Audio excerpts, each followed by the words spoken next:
Hello everyone, welcome back to another video. काफ़ी समय के बाद आज हम वीडियो अपलोड कर रहे हैं। किन्हीं कारणों की वजह से हम वीडियो डेली अपलोड नहीं कर पा रहे थे। आज से अब कंटिन्यू आपको वीडियोस मिलेंगी चैनल पे, तो आप डेली वीडियोस देख सकते हो। कंटिन्यू करेंगे हम सीरीज़ को, जेबीटी टीजीटी कमीशन 2025 की सीरीज़। और ये क्वेश्चंस आपके टीजीटी और जेबीटी टैट के लिए भी महत्वपूर्ण रहेंगे। ओके, टीचर एलिजिबिलिटी टेस्ट जो आपका दिसंबर में होगा उसके लिए भी ये क्वेश्चन महत्वपूर्ण रहेंगे। या आप किसी और एग्जामिनेशन की, हिमाचल प्रदेश की किसी और एग्जामिनेशन की प्रिपरेशन कर रहे हैं तो उसके लिए भी एक प्रश्न जो है महत्वपूर्ण रहने वाले हैं। स्टार्ट करते हैं फर्स्ट क्वेश्चन से। First question is Himachal literally meaning is. Himachal का लिटरल जो मीनिंग क्या है, हिमाचल का अक्षरक्ष अर्थ क्या है, हिमाचल जो वर्ड है इसका मीनिंग क्या है। हिमाचल का लिटरली जो मीनिंग है वो है लैंड ऑफ स्नोई माउंटेन्स, हिमाच्छादित पहाड़ों की भूमि, लैंड ऑफ स्नोई माउंटेन्स। यानी कि हिमाचल का अर्थ है बर्फ का पर्वत, यानी कि बर्फ से घिरा हुआ पर्वत। हिमाचल प्रदेश की अगर भौगोलिक स्थिति की बात करें तो हिमाचल प्रदेश पश्चिमी हिमालय में है। ओके, पश्चिमी हिमालय श्रृंखला में, पश्चिमी हिमालय श्रृंखला में है हिमाचल, हिमालय श्रृंखला में। नेक्स्ट क्वेश्चन है, by what name Shivalik hills was known to the ancient. प्राचीन लोगों को शिवालिक पहाड़ियां किस नाम से ज्ञात थे, यानी प्राचीन लोग, हिमाचल प्रदेश के प्राचीन लोग शिवालिक पहाड़ियों को किस नाम से जानते थे। जो शिवालिक पहाड़ियां हिमाचल प्रदेश की, इनको आउटर हिमालयाज भी कहा था। इनका एंशिएंट नाम क्या था? तो प्राचीन लोग इसे मानक पर्वत से के नाम से जानते थे। ओके, मानक पर्वत, ऑप्शन ए करेक्ट होगा। मानक पर्वत के नाम से जाना जाता था शिवालिक हिल्स। शिवालिक हिल्स की अगर बात करें तो इसका शाब्दिक अर्थ है, शिवालिक जो वर्ड है इसका शाब्दिक अर्थ है शिव की जटाएं। ओके, शिव की जटाएं, शिव की जटाएं, शाब्दिक अर्थ। शिवालिक हिल्स जो है, इन पर्वतों की जो एवरेज हाइट है समुद्र तल से, सी लेवल से, वो 350 मीटर से 800 मीटर तक की हाइट पर है शिवालिक हिल्स की हाइट। नेक्स्ट क्वेश्चन है, the river Beas rises from. Beas नदी कहां से निकलती है? ब्यास नदी निकलती है रोहतांग दर्रे से। ऑप्शन बी करेक्ट होगा, रोहतांग पास से निकलती है ब्यास रिवर, रोहतांग पास, ऑप्शन बी करेक्ट होगा। रोहतांग पास की हाइट है 3978 मीटर एबव सी लेवल। रोहतांग पास डिस्ट्रिक्ट कुल्लू को लाहौल से जोड़ता है, कुल्लू को लाहौल से जोड़ता है। ओके, कुल्लू को लाहौल से जोड़ता है रोहतांग पास। ऑप्शन में जो बारालाचा पास दिया गया है, बारालाचा पास ये पांगी रेंज में है। ओके, पांगी रेंज में है ये, चंबा की पांगी रेंज में। ये लाहौल को जोड़ता है ये भरमौर से, लाहौल भरमौर के बीच में है बारालाचा पास। ओके, 4890 मीटर की हाइट पे, 4890 मीटर की हाइट पे। बात करें अगर शिपकिला पास की, तो शिपकिला पास लाहौल को स्पीति से जोड़ता है, लाहौल को स्पीति से जोड़ता है शिपकिला पास। शिपकिला पास की हाइट कितनी है? 4500 मीटर की हाइट पे है, 4500 मीटर की हाइट पे है शिपकिला पास। ओके, 4500 मीटर की हाइट पे शिपकिला पास। जोजिला पास ऑप्शन में है, जोजिला पास हिमाचल प्रदेश में नहीं है, ये लद्दाख और कश्मीर घाटी को जोड़ता है। ओके, लद्दाख और कश्मीर घाटी को जोड़ता है जोजिला पास। अगला क्वेश्चन है, the Dudhon and Parvati glaciers are located in which district of Himachal Pradesh. Dudhon और पार्वती हिम नदियां जो ग्लेशियर हैं हिमाचल प्रदेश के किस जिले में स्थित है? दुधोन पार्वती ये डिस्ट्रिक्ट कुल्लू में है ग्लेशियर, ऑप्शन सी करेक्ट हो जाएगा। दुधोन ग्लेशियर से पानी मिलता है पार्वती नदी को। ओके, पार्वती नदी को पानी मिलता है दुधोन ग्लेशियर से, और जो पार्वती ग्लेशियर है इससे भी पार्वती नदी को पानी मिलता है। इसके अलावा एक व्यासकुंड ग्लेशियर है जिससे व्यास नदी को पानी मिलता है, ये भी डिस्ट्रिक्ट कुल्लू में है। ओके, ये रोहतांग दर्रे के पास है, रोहतांग पास के पास है व्यासकुंड। ओके, व्यासकुंड।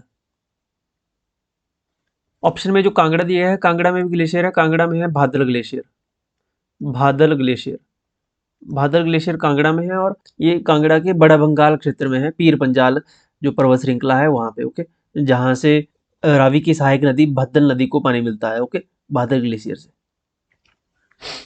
अगला क्वेश्चन है, Chobia pass is located on the border of. Chobia pass, Chobia pass किसकी सीमा पर स्थित है? चोबिया पास चंबा जिले में है, चंबा को लाहौल से जोड़ता है चोबिया पास, ऑप्शन ए करेक्ट होगा।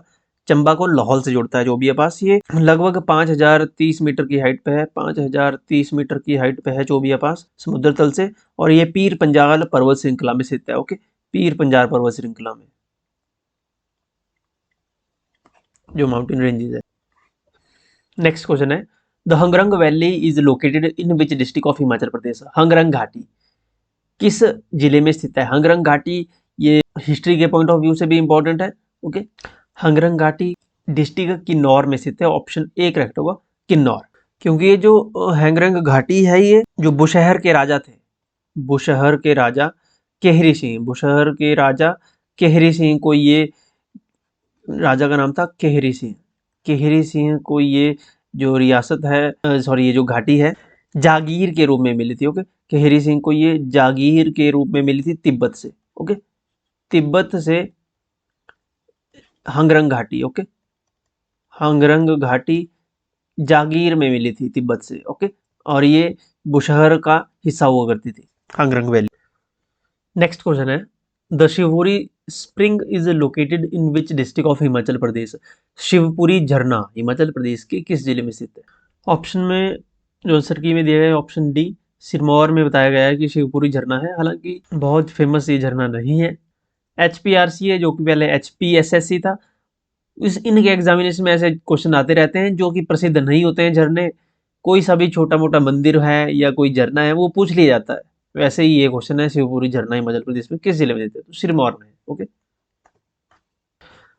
अगला क्वेश्चन है, सुखसार लेक इज लोकेटेड नियर। सुखसर झील किसके इसके समीप स्थित है? किसके नजदीक स्थित है सुखसर लेक? डिस्ट्रिक्ट मंडी में है सुखसर लेक, है रिवाल्सर के नजदीक है। ऑप्शन सी करेक्ट होगा, रिवाल्सर मंडी में जो रिवाल्सर लेक है उसके नजदीक है सुखसर लेक। मंडी में और सुखसर लेक के अलावा लीलासर लेक है एक, लीलासर लेक, और डवारू लेक है, डवारू लेक, कुमारवाह लेक है। ओके, मंडी में कुमारवाह लेक। रिवाल्सर में छेशु मेला लगता है। ओके, छेशु मेला रिवाल्सर में लगता है। ओके, कब लगता है? बौद्ध भिक्षु पद्म संभव के जन्म दिवस पर। बौद्ध भिक्षु पद्म संभव के जन्म दिवस पर यहाँ पे छेशु मेला लगता है। ये झील जो रिवाल्सर झील है, यहाँ पे सिख धर्म, हिंदू धर्म और बौद्ध धर्म, इन तीनों धर्मों का ये तीर्थ स्थान माना जाता है। इसे तैरते हुए टापुओं की झील भी कहा जाता है। और लोमस ऋषि की तपोस्थली भी है Rewalsar lake, Rewalsar lake. Okay, Lomas ऋषि की तपोस्थली, लोमस ऋषि। नेक्स्ट क्वेश्चन है, Spru valley is in. Spru घाटी कहाँ स्थित है? स्प्रू घाटी सोलन में है। ऑप्शन ए करेक्ट होगा, डिस्ट्रिक्ट सोलन में है स्प्रू घाटी। ऊना में है जसवां दून घाटी, जसवां जसवां दून घाटी है ऊना में। इसे स्वां घाटी के नाम से भी जाना जाता है। स्वां घाटी या जसवां दून घाटी डिस्ट्रिक्ट ऊना में है। दौलतपुर से पंजाब तक फैली हुई है जसवां दून घाटी।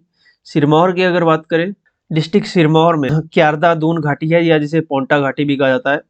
पोंटा घाटी या क्यारदा दून घाटी सिरमौर जिले में स्थित है। ये यमुना नदी से देहरादून से अलग करती है पोंटा घाटी को। ओके, यमुना रिवर अलग करती है देहरादून से, और पोंटा घाटी को या क्यारदा दून घाटी को बाटा नदी पानी देती है। ओके, बाटा रिवर द्वारा इसे पानी मिलता है। ये इंपॉर्टेंट घाटियां हैं। नेक्स्ट क्वेश्चन है, इन द प्री वैदिक पीरियड शिवालिक हिल्स वर इनहेबिटेड बाय। पूर्व वैदिक काल में हिमाचल में जो शिवालिक पहाड़ियां हैं इसमें कौन निवास करते थे? पूर्व वैदिक काल में शिवालिक पहाड़ियों में कौन निवास करते थे? तो दास जो है यहाँ पे निवास करते थे। ऑप्शन ए करेक्ट होगा, दास निवास करते थे पूर्व वैदिक काल में, प्री वैदिक पीरियड में शिवालिक हिल्स में। अगला क्वेश्चन है, पांडवों ने संभवतः अपना 12 वर्ष का वनवास कहाँ बिताया? Pandavas probably spend their 12 year exile in. जो 12 वर्ष का वनवास था पांडवों का, उन्होंने कहाँ पे व्यतीत किया था समय? बिलासपुर में, सिरमौर, महासू या काजा? तो ये माना जाता है कि महासू क्षेत्र में, जो आधुनिक शिमला सोलन का क्षेत्र है और रामपुर बुशहर साइड का, उस क्षेत्र में जो पहले महासू कहा जाता था जिसको, उस क्षेत्र में पांडवों ने अपना 12 वर्ष का वनवास का समय बिताया है महासू क्षेत्र में। ऑप्शन सी करेक्ट होगा। नेक्स्ट क्वेश्चन है, किरात आर्य युद्ध में किरात राजा शंभ्र की सहायता किसने की? Who supported the Kiratha's king Shambhara in the Kirat Aryan war? Kirat आर्य युद्ध में किरात राजा सांबर की सहायता की थी विरची ने, ऑप्शन बी करेक्ट होगा, विरची। कहलूर का संस्थापक कौन था? The founder of Kahlur was from, Kahlur का जो फाउंडर था वो कहाँ से था? कहलूर यानी जिसका आधुनिक नाम बिलासपुर है। साहिल वर्मन ने अपने कार्यकाल में, अपने शासनकाल में तांबे की मुद्रा बनाई, अपनी तांबे की करेंसी चलाई थी, जिस करेंसी का नाम था, उस करेंसी का नाम था चकली। क्या नाम था? चकली। तो फिर ब्रह्मपुरा किसने बनाई थी राजधानी? ब्रह्मपुरा राजधानी सर्वप्रथम बनाई थी राजा मारू ने, जिसने चंबा रियासत की स्थापना की थी। मारू ने चंबा रियासत की स्थापना की थी 1550 ईडी में। 1550 ईडी में इसने स्थापना की थी चंबा रियासत की। ओके, और ब्रह्मपुरा को राजधानी बनाया था। बाद में 920 ईडी में साहिल वर्मन राजा बने, इन्होंने अपनी राजधानी चंबा को बदली। अगला क्वेश्चन है, the earliest seat of the rajas of Kullu dynasty was at, Kullu वंश के राजाओं की प्रारंभिक गद्दी कहाँ थी? कुल्लू वंश के राजाओं की प्रारंभिक गद्दी थी प्रयाग में। ओके, ऑप्शन डी करेक्ट होगा, प्रयाग। नेक्स्ट क्वेश्चन है हमारा, M K Gandhi, Mahatma Gandhi Mohandas Karamchand Gandhi visited Shimla for the first time in 1921 at stayed at, जब पहली बार मोहनदास करमचंद गांधी यहाँ पे शिमला आया था, तो उसकी मुलाकात शिमला में उसने विजिट किया था, तो वो कहाँ ठहरा था? महात्मा गांधी ठहरे थे शांति कुटीर में। ओके, ऑप्शन ए करेक्ट होगा, शांति कुटीर में ठहरे थे महात्मा गांधी 1921 में, जब वो इंडिया आए थे, यहाँ पे हिमाचल के शिमला में आए थे। वे शांति कुटीर में, ऑप्शन ए। 1921 के बाद दूसरी बार महात्मा गांधी आए थे 1931 में। ओके, पहली बार 1921, दूसरी बार 1931 में। ईदगाह मैदान है, यहाँ पे उन्होंने एक जनसभा को संबोधित किया था। ओके, रहे वो शांति कुटीर में थे। अगला क्वेश्चन है, who was the leader of Dhami Satyagraha? Dhami सत्याग्रहियों के नेता कौन था? धामी सत्याग्रहियों का लीडर, धामी सत्याग्रह किसने लीड किया था? भागमल सोहटा ने धामी जो गोलीकांड हुआ था, धामी सत्याग्रह को नेतृत्व किया था, इसका ऑप्शन ए करेक्ट होगा। इन्हीं को ही बाद में जेल भी हुई थी, यानी इनको अरेस्ट किया गया था यहाँ पे, इस सत्याग्रह का जो लीड कर रहे थे। धामी गोलीकांड कब हुआ था? 16 जुलाई 1939, धामी गोलीकांड। ये जो ऑप्शन में पंडित पद्म देव दिया गया है, पंडित पद्म देव ने जो 1948 में जो बाद में हुआ था, 1948 में सुकेत सत्याग्रह हुआ था, उसको लीड किया था उन्होंने। सुकेत सत्याग्रह को लीड किया था पंडित पद्म देव ने। ओके, नेक्स्ट क्वेश्चन है, the Jads are found in, Jad पाए जाते हैं पांगी में, हंगरंग वैली में, रामपुर बुशहर में, या सांगला वैली में। जाट ये क्या है? एक शेड्यूल्ड ट्राइब है ये। ओके, शेड्यूल्ड ट्राइब है, इनको खम्पास भी कहा जाता है। ओके, जाट ट्राइब को खम्पा भी कहा जाता है। ये पांगी क्षेत्र में पाए जाते हैं, चंपा पांगी में। ओके, ये मेनली ये बुद्धिस्ट रिलीजन फॉलो करते हैं। ओके, बुद्धिस्ट पांगी क्षेत्र में है, ये पाए जाते हैं। ये पॉइंट ध्यान रखें कि ये बुद्धिस्ट रिलीजन फॉलो करते हैं, जो जेड कम्युनिटी के लोग हैं, जेड शेड्यूल्ड ट्राइब के लोग हैं, इनको खम्पा भी कहा जाता है। अगला क्वेश्चन है, the Getty theatre of Himachal Shimla was opened in the year, Getty theatre Shimla में जो गेटी थिएटर है उसको किस वर्ष ओपन किया गया है? कब खुला था Getty theatre? Getty theatre open किया गया था 1887 में। ओके, ऑप्शन ए करेक्ट होगा, 1887 में गेटी थिएटर ओपन किया गया था। और यहाँ पे जो पहला जो नाटक यहाँ पे जो हुआ था, यहाँ पे जो प्रस्तुत किया गया था, उसका नाटक का क्या नाम था? उस नाटक का नाम क्या था? उस नाटक का नाम था टाइम विल टेल। उस नाटक का नाम था टाइम विल टेल। ओके, ये उस नाटक का नाम था जो यहाँ पे प्रस्तुत किया गया था। 1887 में गेटी थिएटर ओपन हुआ था। देखिए, कुछ इंपॉर्टेंट ओपनिंग्स हुई थी, जैसे 1887 में गेटी थिएटर ओपन हुआ, 1888 में वाइसरीगल लॉज भवन तैयार हुआ था। ओके, वाइसरीगल लॉज जो राष्ट्रपति भवन, जिसको अब एडवांस स्टडी के नाम से जाना था, वो बनकर तैयार हुआ था 1888 में। 1888 में ही नंडेल मैदान में जो है डूरंड कप है वो शुरू हुआ था। ओके, डूरंड कप जो है फुटबॉल का डूरंड कप शुरू हुआ था 1888 में शिमला में। बाद में से शिमला से आपको पता है कि कोलकाता ट्रांसफ़र कर दिया गया था। ओके, कोलकाता ट्रांसफ़र कर दिया गया था डूरंड कप को, शिमला से कोलकाता।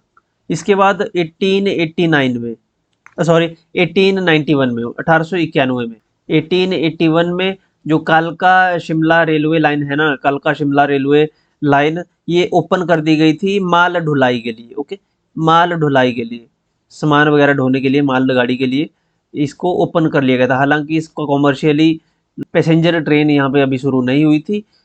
1891 में से माल ढुलाई के लिए, सामान ढोने के लिए मालगाड़ी के रूप में इस ट्रैक को ओपन कर दिया गया था। 1903 में आधिकारिक रूप से जो कालका शिमला रेलवे ट्रेन है, ट्रैक है, यहाँ पे ट्रेन चली थी पहली बार पैसेंजर के लिए। ओके, 1903 में लॉर्ड कर्जन ने इसको हरी झंडी दिखाकर शुरू किया था। इसके बाद 1907 में शिमला बस स्टैंड का निर्माण हुआ। ये इंपॉर्टेंट पॉइंट्स हैं, इनको ध्यान रखें। अगला क्वेश्चन है, बकरमाला उत्सव हिमाचल प्रदेश के किस जिले में प्रसिद्ध है? बकरमाला उत्सव, Bakarmala festival is famous in which district of Himachal Pradesh? Bakarmala festival ये मंडी में प्रसिद्ध है। ओके, ऑप्शन डी करेक्ट होगा, बकरमाला फेस्टिवल डिस्ट्रिक्ट मंडी। अगला क्वेश्चन है, Amrita Shergil was associated with which of the following places in Himachal Pradesh? Amrita Shergil Himachal Pradesh के निम्न में से किस स्थान से संबंधित है? अमृता शेरगिल शिमला से संबंधित है, ऑप्शन डी करेक्ट होगा, शिमला। नेक्स्ट क्वेश्चन है, हु रोट द बुक सूरज दी पहली किरण? सूरज दी पहली किरण पुस्तक किसने लिखी? सूरज दी पहली किरण पुस्तक लिखी है शांता कुमार, डॉक्टर बंशीराम, रमेश चौहान, या इनमें से कोई नहीं? तो यहाँ पे तीनों ही ऑप्शन ये गलत दिए गए हैं, ऑप्शन डी करेक्ट होगा। इनमें से कोई नहीं है जिन्होंने सूरज दी पहली किरण पुस्तक लिखी है। सूरज दी पहली किरण ये जो पुस्तक है ये सुदर्शन डेगरा द्वारा लिखी गई है। ओके, सुदर्शन डेगरा द्वारा ओके, सुदर्शन डेगा द्वारा ये पुस्तक लिखी गई है। इसके राइटर है सुदर्शन डेगा। ओके, लास्ट क्वेश्चन है आज का, Shanan hydel power project is located at? Shanan hydel power project, Shanan जल विद्युत शक्ति हाउस कहाँ स्थित है? जोगिंद्रनगर में है, चंबा में है, वांगटू में है या किबर में? शानन हाइडल पावर प्रोजेक्ट ये जोगिंद्रनगर में है, ऑप्शन ए करेक्ट होगा। जोगिंद्रनगर मंडी में है ये शानन जल विद्युत परियोजना। इस परियोजना की शुरुआत 1932 में हुई थी। 1932 में ये परियोजना कंप्लीट हो गई थी। टोटल 110 मेगावाट की ये परियोजना है। ओके, शानन जल विद्युत परियोजना 110 मेगावाट की है। 1932 से ये शुरू हो चुकी थी। Okay, so that's it for today. आप हमें फॉलो कर सकते हो हमारे social media handles Telegram, WhatsApp और इंस्टाग्राम पे। इन सभी के लिंक वीडियो के डिस्क्रिप्शन में और फर्स्ट कमेंट में आपको मिल जाएंगे, यहाँ पे फॉलो कर लीजिएगा। कमेंट सेक्शन ओपन है, अपना फीडबैक आप कमेंट सेक्शन में लिख सकते हो। वीडियो को लाइक जरूर कीजिएगा और अपने दोस्तों के साथ आप वीडियो को शेयर कर सकते हो। चैनल सब्सक्राइब जरूर कर लें। अगर आपका कोई क्वेश्चन है, आप पर्सनली पूछना चाहते हैं, तो इंस्टाग्राम पे आप हमें डीएम कर सकते हैं, यहाँ पे फॉलो कर लीजिएगा। लिंक मैंने आपको बता दिया, पहली कमेंट में और डिस्क्रिप्शन में इन सभी के मिल जाएंगे। मिलता है नेक्स्ट वीडियो में। Thank you so much. Previous videos अगर आपने देखनी है तो प्लेलिस्ट का लिंक भी आपको वीडियो की कमेंट में मिल जाएगा और डिस्क्रिप्शन में भी हमने डाल दिया है। Thank you.